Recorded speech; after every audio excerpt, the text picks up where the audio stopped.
This episode, I'm joined by Jared Spears, who is the Director of Communications and Resources at the Schumacher Center for a New Economics. We discuss the work of E.F. Schumacher, author of Small is Beautiful, alongside discussions on good work, capitalism, localism, and more. I'd like to say a big thank you to my paid patrons and subscribers for making all of this work possible, and if you would like to support Hermitix, gain access to some exclusive content, or just keep the podcast running, then please find links for the Patreon in the description below. Otherwise, please enjoy. So, Jared Spears, thanks very much for joining us on Hermitix podcast. Pleasure to be speaking with you. We are going to be discussing the work of Ernst Friedrich Schumacher, who most people will know him by his name E.F. Schumacher, and they will know him for books such as A Guide for the Perplexed, Good Work, but mostly people will know him for his book Small is Beautiful, A Study of Economics as If People Mattered. And so before we jump in with Schumacher's work, Jared, you are working as Director of Communications, I believe, at the Schumacher Center. So just tell us a little bit about yourself, what it is you do, and what the center does, and also how it was you came to have such an interest in the work of E.F. Schumacher. Yeah, sure. Happy to give you a little bit of an overview, and then maybe we'll sort of dive a little bit more into that story as we speak. Mm-hmm. The Schumacher Center exists in the Berkshire region of Western Massachusetts, so on the east coast of the U.S. It's been around in sort of different incarnations since the early 80s, and really has been sort of doing the work that sort of was left to folks in the wake of Schumacher's kind of untimely death in the late 70s. He had really been sort of a beacon of people from different backgrounds and interests sort of gathering around this vision of really a new path of economic and social development, I think it's fair to say. The Schumacher Center has been doing that work very locally rooted in Western Massachusetts through a number of different programs that I hope we can talk a little bit more about, but really focused on sort of land tenure, money issue, commoning, and community-oriented industry as really practical things that can be done sort of within the existing economic system to sort of create, nurture, cultivate a different sort of mode of production in a different way that human society can relate to one another as individuals and to our environment. And so my role here as Director of Communications and Resources is sort of twofold. It's really to speak about, the kind of programs that I just mentioned, as well as to kind of maintain and expand the intellectual legacy that we have. So the good portion of E.F. Schumacher's personal library after his passing was donated and brought here to the center. And the library that we have is really sort of just interested in all things related to new economics, decentralization, political economy, different sort of modes of organizing human activity. So, there's works from sort of anarchist thinkers, libertarian thinkers, socialism, all the different sort of strains of anti-capitalist or post-capitalist thought. Many of those works are kind of housed here. And so we encourage, engagement with that material and the archive that we have here as well. Wow. It sounds like a very enjoyable job. It's a special one, and it's one that I feel very lucky to have found. I have worked for a number of years in basically the sort of different sectors of kind of the communications industry, and have worked both with really small organizations and nonprofits, as well as worked for big corporations. And so it's just something that sort of over my adult life becoming more and more interested in sort of the idea of good work, as Schumacher has put it. I did a master's in cultural and critical theory in 2019 in London, which really allowed me to sort of step back from what I was doing and get a broader perspective. And I would say that started a process of unlearning and relearning that is still very active, but that sort of gives you a little bit of a trajectory of how I went from working sort of in the ad agency world in New York City to being up here 2.5 hours north in a tiny town called Egremont. Okay. I mean, I'd like to touch back more. I mean, I think I'll touch on it now actually, but I mean that is probably it's a process I've been through myself on a smaller scale. I mean, you know, I was just talking about an ad agency in New York, and I was working for a marketing company somewhat nearby, but you know, also had that. You know, I don't know if it was the same for you, but sort of the look around and thinking this isn't. I don't mean this specifically in terms of good work for Schumacher, but just having this isn't good work. This isn't a good thing to be doing. You know, that moment, and when that really internalizes itself in you to the point where you're like, I could leave. I was almost in a panic. I could leave right now. Yeah, I mean, it's something that a question I would say that I'm really interested in, and that is part of what sort of brought me to the work of Schumacher. And is informed by others as well, but really the kind of questions around what now we might call post work or anti-work politics. Yeah. Mm-hmm, mm-hmm. So before we jump in with specifically the work of Schumacher, I do have to ask you the Hermitix question. You can place 3 thinkers, living or dead, into a room and listen in. And Schumacher is already in there, and 3 more are going to walk in. Okay. Schumacher's already in there. Yeah. I had thought about this question for myself because I want to be in the room. And absolutely. So, you're there, Schumacher's there, and then okay. 3 more. Well, I had sort of thought with Schumacher being number 1, and then another sort of interlocutor that I think would be really fruitful to have in a conversation with Schumacher would be William Morris, who's another one sort of personally for me that's kind of helped me think differently about the relationship to work. And then another that I'm kind of stretching a bit because there's, I think, questions as to how realistic this character is in history. But I'm thinking of Candiaronk, who was described in The Dawn of Everything by David Graeber and David Wengrow. Are you familiar with that book? I'm not familiar with the book or the character. Gotcha. So Candiaronk was described as a Micmac statesman in the 1700s.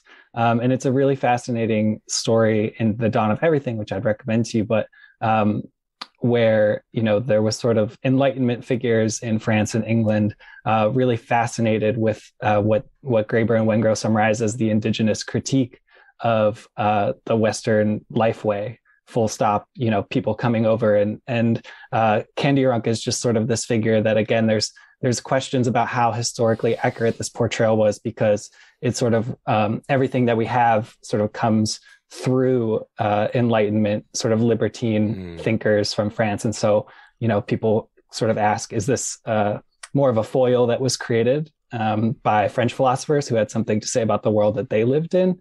But the idea is that this, indigenous statesman in the Northeast United States just kind of looked at the Western lifeway of the settlers who were there and their pursuit of, resource extraction and profit, and said, you folks may be materially and technologically rich, but you're sort of time poor and morally poor. And I think that really drives at the heart of what both of those other thinkers that I'd like to have that conversation with were thinking about, though they were, coming from the perspective of, what this other character, Candiaronk, was sort of able to look from the outside in to critique. I see. Okay. And am I right in thinking William Morris is News from Nowhere? That's right. Yeah. I've got a copy of that that's still sitting on my bookshelf, ready to be read, because I found it quite cheap somewhere. He also he wrote a lot of things, and I think it's a sort of curiosity of the time, that he, I think, gets associated and portrayed with News from Nowhere as obviously it was a literary work. It was a speculative fiction work, and it was definitely utopian, right? And in that sense, that's the title is News from Utopia. But he was also a practical sort of builder of the socialist movement in the United Kingdom, and had a lot to say about the idea of work, and sort of what I would think of as the portrayal of progress and civilization and in a liberal political economy environment, which I think parallels very closely with. I know that you've spoken with folks in the past about like Mark Fisher's work and just the idea of sort of capitalist realism, and yeah, just the kind of whole worldview that comes along with capitalism being the predominant mode of production, and the kind of cultural hegemony of those values and that ethic being predominant in how we think about society. Mm-hmm, mm-hmm. So where do you think that conversation might lead between those thinkers, or is this more just let's just see what happens? Let's see what happens. Yeah, well, I think it's really interesting to wonder. For example, I know that some of the other sort of early left-wing thinkers were informed by Eastern Woodlands Native American, specifically Iroquois, like kind of governance. That was an influence in the early Constitution of the United States, and so I think we have sort of the sense now that that's something that was sort of appropriated and not necessarily often acknowledged, right? That our whole idea of democracy in sort of an Enlightenment or post-Enlightenment worldview was really drawn from the Eastern Woodland Indians. And that's one of the questions that gets taken up in the book that I mentioned, which is, sort of why in that particular space and time did a sort of deep and direct democracy appear to take hold? To the extent that those authors argue, I think that's still an arguable premise, but certainly there was something going on there. And I think even again, you could sort of argue or question how much of what got presented as the indigenous critique in sort of Enlightenment Western Europe, how much of that was sort of coming from restive libertines within the system versus truly being spoken and articulated by folks without. But I think it sort of prompts us to really rethink a lot of what we think of as critiques or anti-capitalism versus really thinking of this whole sort of economism of productivity and resource extraction and growth being something that is sort of strange to most of the human experience for most of our history, except for a few places and times, and now has sort of spread from Western Europe around the world. Mm-hmm, mm-hmm. So do you see the perhaps the dilution of democratic values as being inherently tied to this, as you say, this idea of economizing, right? The idea of, we're going to move to this question soon, but the idea of, growing or growing things, of progress, of bigger, of better, of faster, of, et cetera, more quantity. This idea of economizing in relation to that, in turn, democratic values, true democratic values, really take quite a hit and maybe are lost altogether. Democracy, a sense of conviviality within community, a sense of, just the idea that a group of people can arrange their common life in a way that suits them and that sort of heightens the possibility of their individual freedom, their individual expression, and their individual satisfaction in life. I think that sounds radical, but I think the question that we have to ask is why is that such a strange premise to those of us who are sort of born into this world, the economistic, sort of capitalist world. And so I think sort of pairing folks who have kind of come out of that experience and learned to question it for themselves, but sort of bringing in that what they describe as an indigenous critique sort of gives us the perspective to be able to do that in, I think, a more healthy way. Mm-hmm. Okay.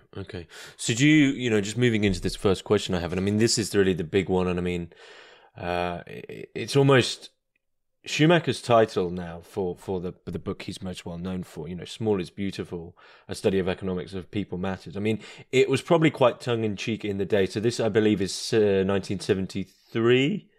when the book was published. Yeah, Yeah, a lot of yeah. those essays were written sort of in the years leading up to that. Yeah. So you know the 60s through to especially the late 60s and early 70s is really when the beginnings of huge industrial changes and the acceleration of this economizing mindset is really is really taking place, especially in America. And so I would assume that the title, in a way, was probably seen by many people as a joke. Obviously, I don't know this for sure, but it's almost tongue in cheek. And now it seems.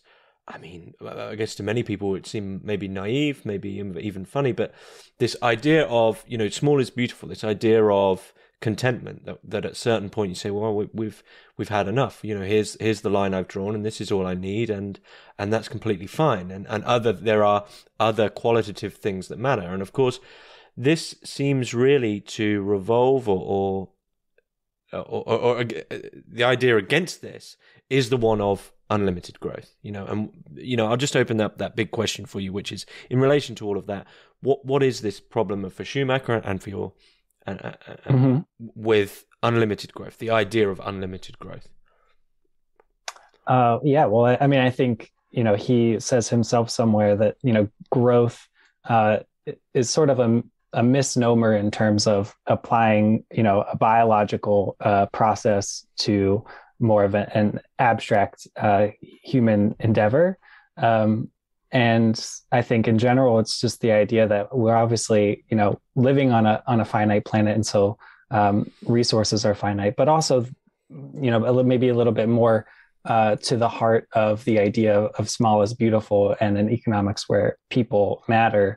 I think is just that when you take the premise of economism, namely being that growth in GDP, growth in economic activity as a whole is somehow going to be sort of good no matter what quality or what else comes with it is obviously absurd, but it's a way of thinking that was really taken up and sort of operationalized, and particularly I think after the Second World War and sort of the new economic regime, kind of global settlement that came out of that, was really sort of institutionalized and operationalized through the welfare state, such that it sort of seemed as though all of the sort of disparate perspectives in the interwar years on how an economy should be run and what the kind of future of industrialization should be. This sort of seemed to many as a synthesis and as a solution. But I think Schumacher, as well as others right at that time, were sort of able to see the fly in the ointment, and to see that, even as the welfare state may have achieved certain things that, feel monumental from the history of industrialization, they also sort of minimize all of these other kind of values or qualities that I mentioned, which I think folks like Keynes, who obviously we can think of as sort of an intellectual architect of a lot of that settlement, right? Like he himself envisioned a world for his grandchildren in which folks worked something like 10 hours a week, right? Because he came out of the kind of classical education, the humanist perspective of the upper and middle class in the UK at that time, right? And so all of those values were sort of in balance, I think. And I don't think that even the architects of that settlement can necessarily imagine how sort of utilitarian the industrialization and economism of the post-war era could become. Mm-hmm, mm-hmm.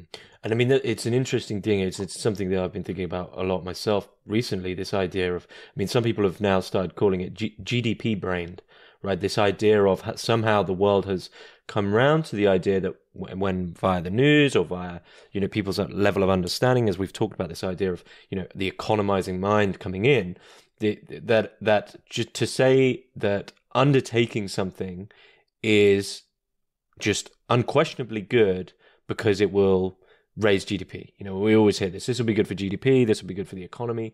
And as you say, this is absurd. And I mean, perhaps it's just a question for yourself.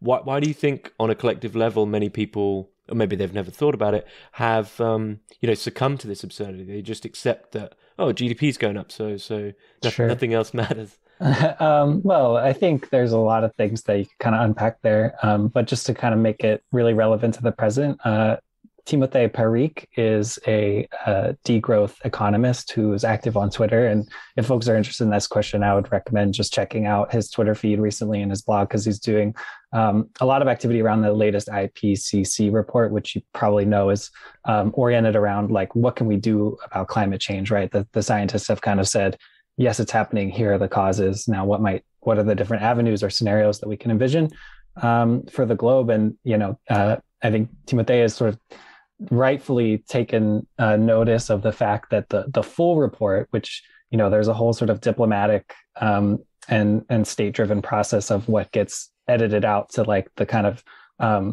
much smaller output of that work. But the full thing really is written in degrowth language, or post-growth, at least. It sort of identifies that we've gone sort of way beyond where this sort of pursuit of economic growth at the sort of sacrifice of other values can take us.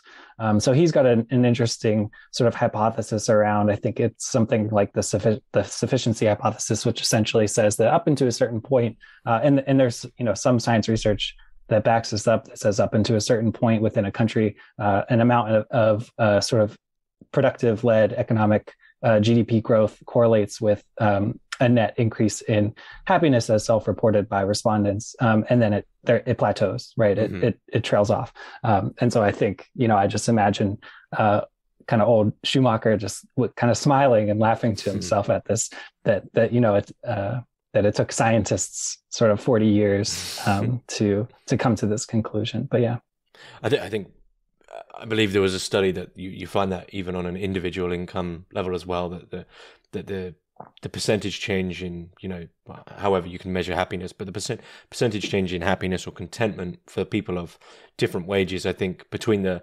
lowest and the highest difference in average income in the household or full household income is something like a 5% difference in happiness, between those who are earning 20,000 from a household up to six figures plus. It's like none of this is really changing anything. And yet we still keep sort of climbing towards. And it's, but I think it is important, not to dismiss that the path of economic development that was taken, even if you can say something like capitalism sort of necessarily creates poverty, even as it creates material or monetary wealth, right? But it can also acknowledge that there is certain gains, right, in standards of living and in nutrition, education, that have come with the model that has been pursued. But I think for me at least, I look to the figures in the late 60s and early 70s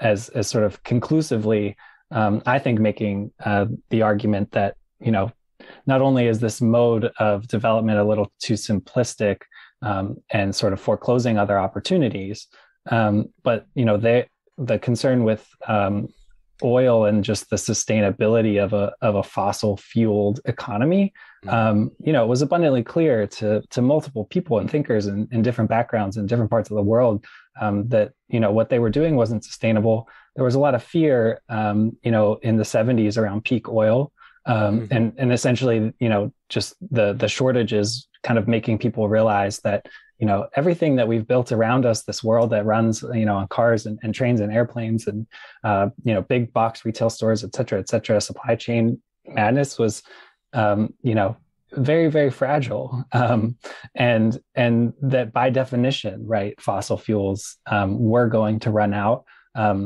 Schumacher was very confident that oil would peak, sort of within the 70s. And so I think that's part of, ironically or unfortunately, that's part of probably what made it so easy to dismiss, his thinking, maybe later, when we sort of had that broader turn back to neoliberalism at the state level, right, was this idea that actually there's plenty more, and there's if we just siphon the tar sands and dig deeper, drill deeper, that we're going to find more. But the reality still exists, right? And oil will peak.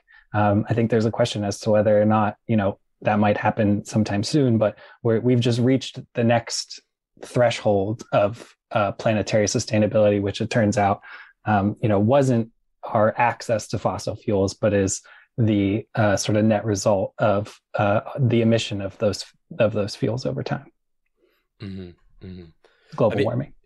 This is why, looking back at the 70s, it was such a peculiar era. As I said, you had this sort of Reaganite politics coming in, and this sort of unquestioned growth. But on the other hand, as you said, in the 70s, you also had on the complete inverse of this, people such as Schumacher, but also Donella Meadows with the limits to growth, and the first signs of like, well, hang on, we need to this is limited, and it's always been a question that comes up on this podcast time and time again of why in the face of all the evidence do people still refuse the reality at hand? Did Schumacher ever say that even though that we know the reality, that people would just flat out refuse it? No,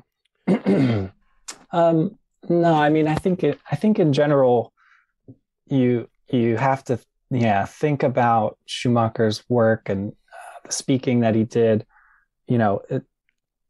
Reading it or listening to it in our own historical moment, I think is definitely a bit of a shock in that sense, because I think again it was a sort of confidence that he projected, and that was probably part of what drew a lot of sort of people and who wanted something different and something new, right? Is to listen to this person who's not only able to really synthesize and state these critiques or these alternatives in really simple persuasive ways, but to be able to kind of do that and then say, that this is the trajectory, this is where things are going, whether people want to sort of get behind it or not, you've got to like get with it. But I think we sort of think, I know my colleague David Bollier, who has written multiple books on kind of the commons and commoning.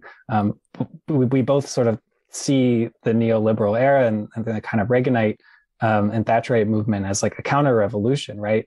And we're not alone. A lot of people note that neoliberalism was sort of a counter-revolution to organized labor and the kind of increasing demands and tensions of growth slowing down, but organized labor sort of continuing to maintain their power in bargaining situations. But I think equally, we have to think about the ecological movement, which wasn't as organized. It was much more disparate. But you have President Carter here in the United States, who was very much sympathetic, and people doing the whole back to the land movement, kind of the dropout culture, that affected millions of people who were looking for basically a different way to live. And I think when you sort of broaden your compass of the political to all of those people, right, who are doing different things in different ways, to kind of not participate or to participate differently in industrial capitalism, then you kind of see how the neoliberal counter-revolution was a response to both of those sort of directions of activity, if that makes sense.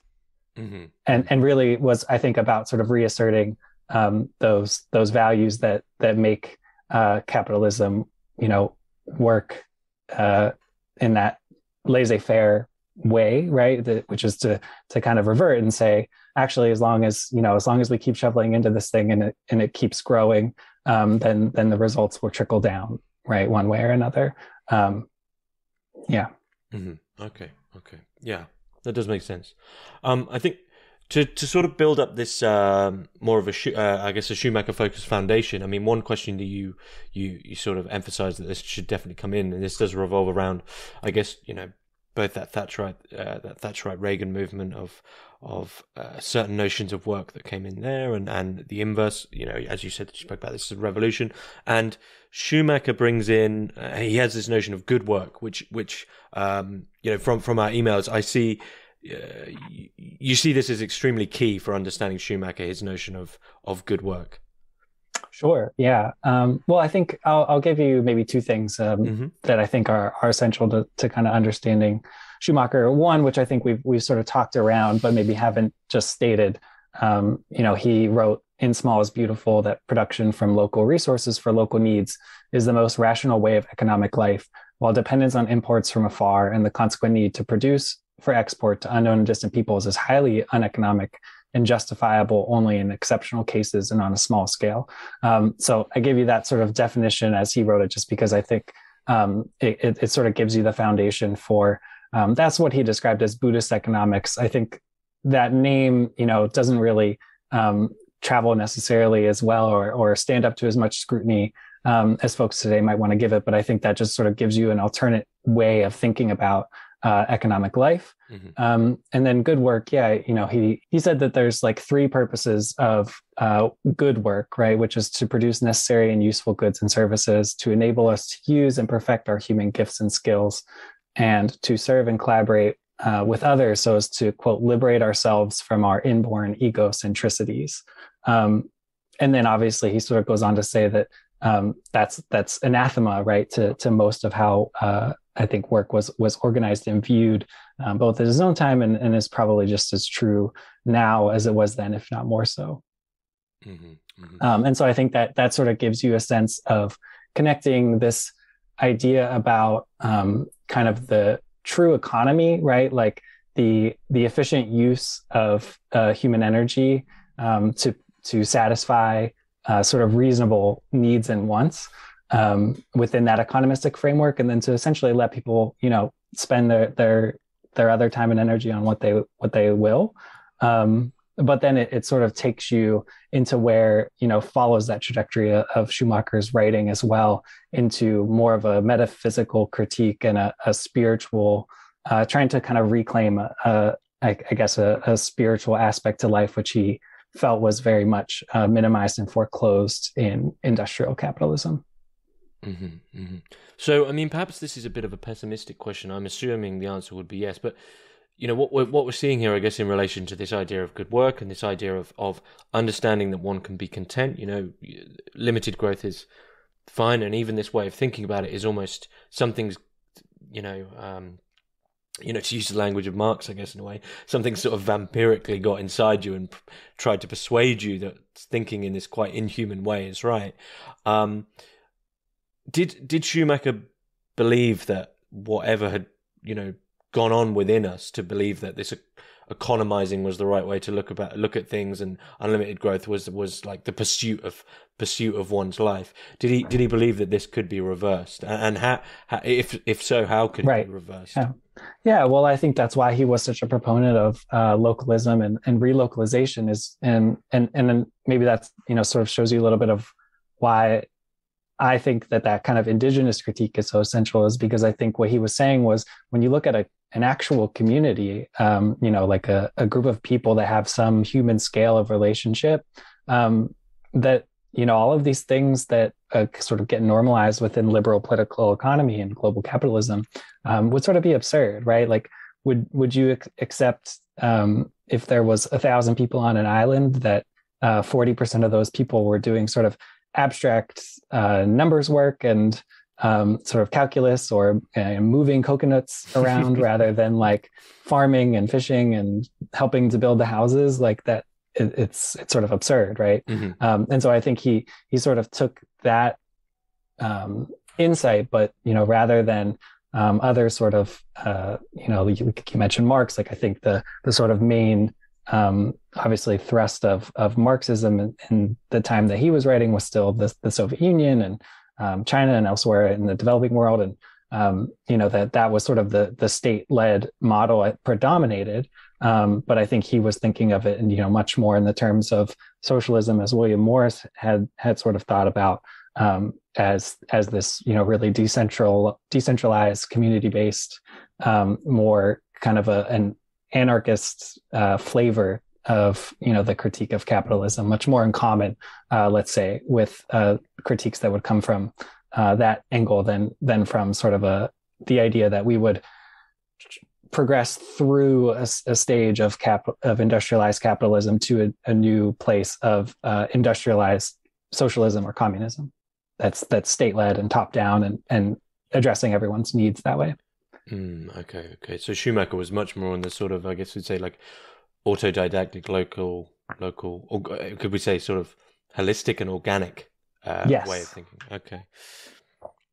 It's quite an irony as well with the metaphor you give with the 1,000 people on the island, that really most people now are doing jobs where they've become extremely alienated from anything physically real. Numbers on a spreadsheet is the majority of people's jobs under capitalism. And I think that's so key to the wider sense, right? Like if we just think about what Schumacher wrote in books like Small is Beautiful as sort of an economic remedy, right? That's one piece, but he baked his own bread. When he talked to people, he talked about learning to bake your own bread, learning to do real things. Like, he sort of articulated his idea of the purpose of life in a metaphysical sense as discriminating kind of real value from transient or illusory value. And so I think, he thought very much in those terms of being, more intimately connected with like the actual processes, right, of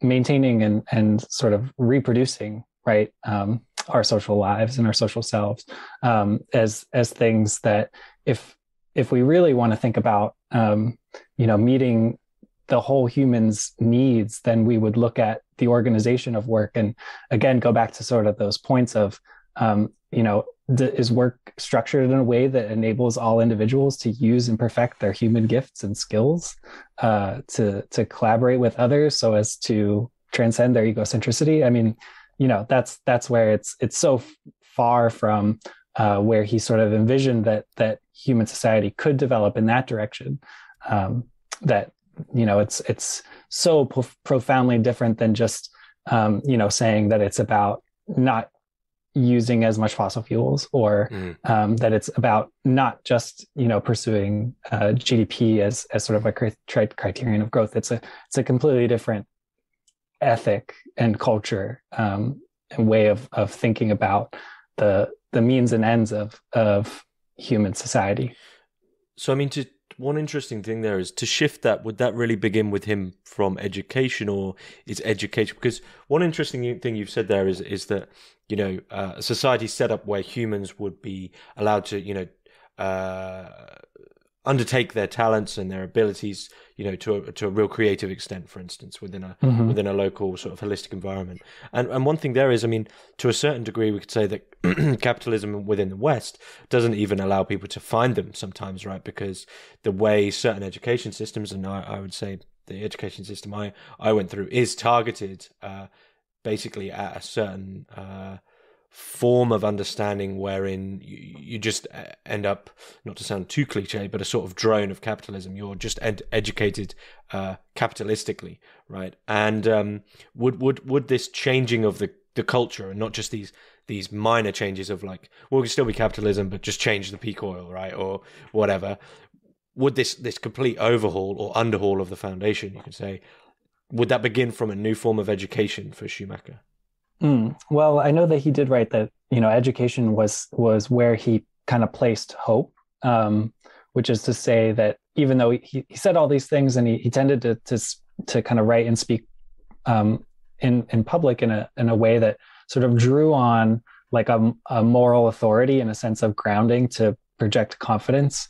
But yeah, I mean, he writes kind of openly in Good Work, that because of his own spiritual inclinations, I think he kind of was thinking about all of these issues, as sort of the struggle on planet Earth of good versus evil. And you don't necessarily need to follow him in his own kind of religious or metaphysical proclivity to agree with a lot of what he wrote. But, I think that was education, right? Or re-education. Unlearning. I think that was where he sort of placed his hope that the kind of better, more elegantly arranged social world that he envisioned might come to be. He also was sort of an adherent and echoed, I think, a lot of Gandhi's own philosophy and ethics, and so Schumacher always talked about putting one foot in front of the other, starting where you can start. And again, that sort of call to localism as opposed to bigness. And, I think that's something that a lot of folks of my generation who are concerned about climate change are generally dissatisfied with sort of the arrangements of the world, right? You sort of learn that disillusionment of placing your hopes in the national electoral campaign or the whatever number now of global climate change summit we're on, and the solutions never come from there. And so to avoid the sort of sense of paralysis that disillusionment brings, I think that's why Schumacher said, learn how to make your own bread. Learn a trade or find something in your community that could be sort of brought from an import dependency to a localized form of supply, and just that's what I think for him good work was, that process of self-directed education that found where one's talents and background could be applied productively in this process of transition that is not guided from the top down. Mm-hmm. Mm-hmm. And I mean, I don't want to particularly argue that it's a specifically capitalist trait to do so, but this idea of sort of having the ability to offload responsibility onto, as you say, this sort of feeling disenfranchised or let down on a sort of a national or global scale, almost is avoidance of that Gandhi way of thinking about things, of putting one foot in front of the other and just doing what you can right now, right?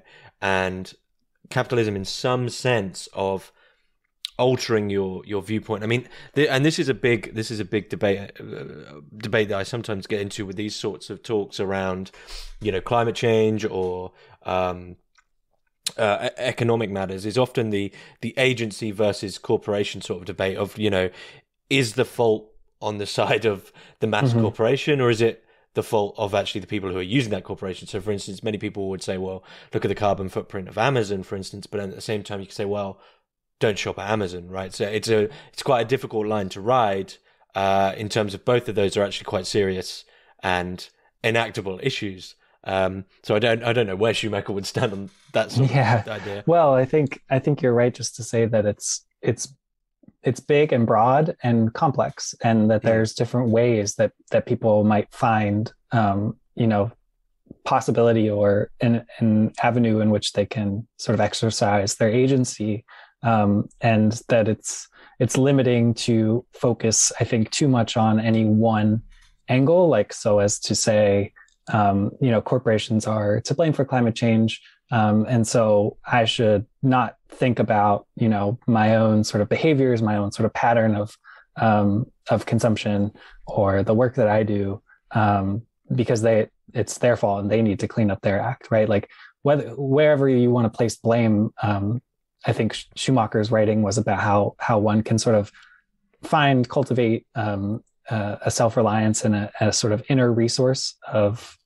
power and agency as a human being alive in the world. And I think that's kind of that process of, one foot in front of the other, is just thinking about what are the levers that I have to sort of keep myself self-directed and moving in the direction that aligns with my values, right? And that's a much broader, there's just a lot more on the table, so to speak, than when we sort of minimize things to, like, who should pay what type of tax, or where does, like, the punitive or sort of reparative aspects of climate change are obviously super important, but there's also a side outside of what am I trying to say? Outside of normative, electoral or politics, in that sense. Mm-hmm, mm-hmm. So in relation to that, this a question that I had was, ultimately what's Schumacher's goal when it came to his work in an overarching sense. But really, I mean, there's a goal, but that goal itself is quite, I've mentioned this word a lot of times, but like holistic in relation to the individual, just in relation to some broader overarching principles. There is no real sort of specific teleology, because maybe for Schumacher to do that, you begin once again to sort of have that GDP type focus. Yeah, well, yes, and I think again it goes back to the fact that he obviously, he's trained as an economist. He worked as an economist for a lot of years before he started writing the types of, we talk about Small is Beautiful, Good Work, and Guide to the Perplexed are sort of his three published books. He worked sort of on the coal planning board in the United Kingdom before he went to Burma. I think I don't really know as much in terms of like the details of the biography, but as he writes it, Burma was this kind of eye-opening experience for him, where I think he was able to sort of overcome, not just being critical of certain aspects, right, or certain policies or prescriptions within debates of the economism of the day, where he was able to kind of see it from the inside out and see people who were living outside of that system and say, this is wealth, like this is kind of what's going on, right? Even though their sort of material desires, or their material footprint was very low compared to where he was at in the United Kingdom. And so just to say that his writings that we have and think of as the kind of body of Schumacher was really just the last 10 years or so of his life. But I think that's really where it was leading, was this idea that it's not just about sort of getting the economic policy or the economic program right. It's about awakening the individual in much more of, that sense that we would think of and situate with this movement in the 60s and 70s as sort of a new age thing and sort of a consciousness raising process. But it's like, I think to him, that was the goal, and the more elegant, Small is Beautiful economics would come as sort of a co-evolutionary process with that sort of sense of emancipating, human potential at the individual level. Mm-hmm. Mm-hmm. So, you mentioned there that the books came at the end, and they, if one's to look at it, I think some of them really were for the last. I think Small is Beautiful was that quite near the end as well. And it was only a few years after. He died in 1977. So yeah, you've got essentially, again, he was writing those Small is Beautiful essays prior to 73, but from 73 to 77 is when you really have like Schumacher as this public, figure, teacher, provocateur to a certain degree, kind of, doing writing books, publishing books, doing speaking tours, etc. Mm-hmm, mm-hmm. And so was the Schumacher Center an immediate undertaking, or was it a little while until that, came to fruition? Yeah, it was just a few years later that I think a group of folks, who were inspired by and carrying on kind of the legacy of Schumacher into their own communities, into their own work, kind of gathered and said that it was worth, the sort of continuance of Schumacher's legacy, specifically, putting his name on the banner. And I think, even though the kind of work and the areas that as an organization, the Schumacher Center has developed into are things that, aren't as central in something like Small is Beautiful. You can really see the continuity, and that it's really just, again, taking that idea, finding the good work, finding the leverage points, the areas within the sort of current economic situation where it feels like there's room to create something new and invite people into something that operates on different values than industrial capitalist values. And that kind of gets back to that idea of, local human scale, sort of everyone sharing a bit of responsibility and commoning, right? Like kind of keeping something valuable in common rather than, marketized solutions or anything like that. Mm-hmm, mm-hmm. So, I feel this is something that we should definitely bring in. I mean, in terms of the center, you mentioned at the start, what is the center doing with the legacy? Is there ways people can get involved with the Schumacher form of work and understanding in the world to really push the ideas as they should be practically with what the center is doing? Yeah, so we sort of work as a think and do tank. There's a part of the work and what we offer that's educational. We have an annual lecture that brings in folks like George Monbiot and a host of others who, are kind of, whether or not they're directly inspired by E.F. Schumacher, are sort of working within this idea of, ecological, just economic framework. And so that's something that anybody anywhere in the world can participate in. And then we also, have a number of practical applications, things that we're doing in our home region, which, you can obviously, folks could definitely support that work by making a donation to the Schumacher Center, but also on our website, centerforneweconomics.org, we kind of host the information about these different programs related to money issues. So there's a local currency that's issued in this region called Berkshares. That's, sort of one element that we do to link the local economy and encourage import replacement and local exchange and production. We also have a model of community land trusts, which we sort of foster here, which has really spread. The co-founders of the Schumacher Center created the first community land trust, helped create the first community land trust, I should say, in the United States, and there's now over 200. So that's a way to sort of take land for productive use out of a speculative market economy and hold it sort of in common. So those are kind of two examples of the practical side of the work. But there's, the lectures that anybody can engage in, as well as the resources here of the library and the archive itself.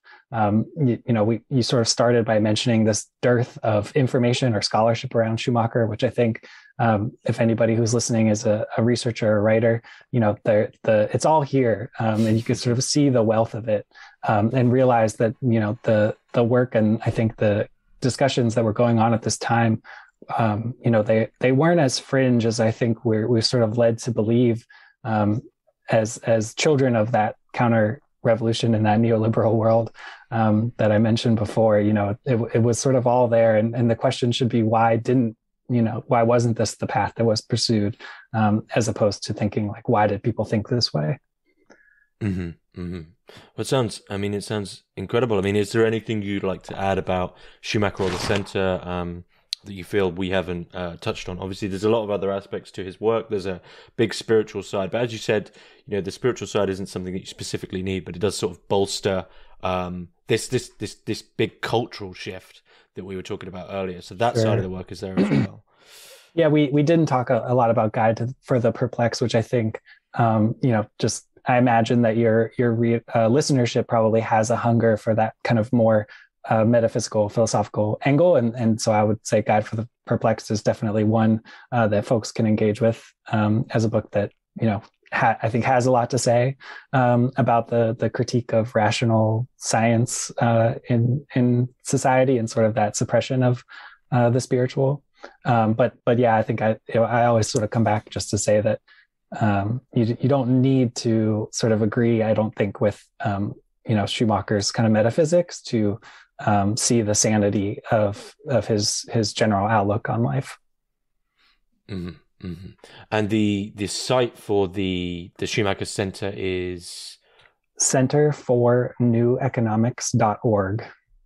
Okay. Just out of interest, does the center do publications as well?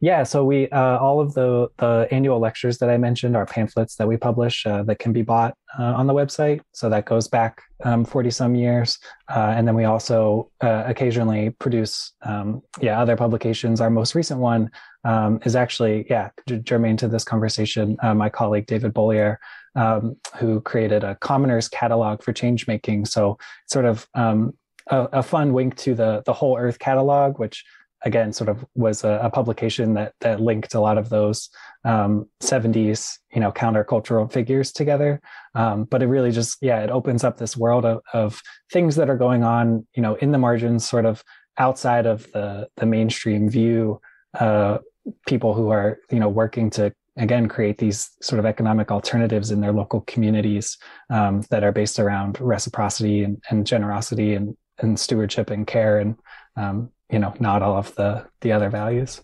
Mm-hmm. That sounds it sounds incredible. I'll be sure to put those links in the description below. But But yeah, and I think it's been a nice little overview of the economic side of Schumacher. Yeah, Jared Spears, thanks very much. Yeah, my pleasure. Thanks for having me.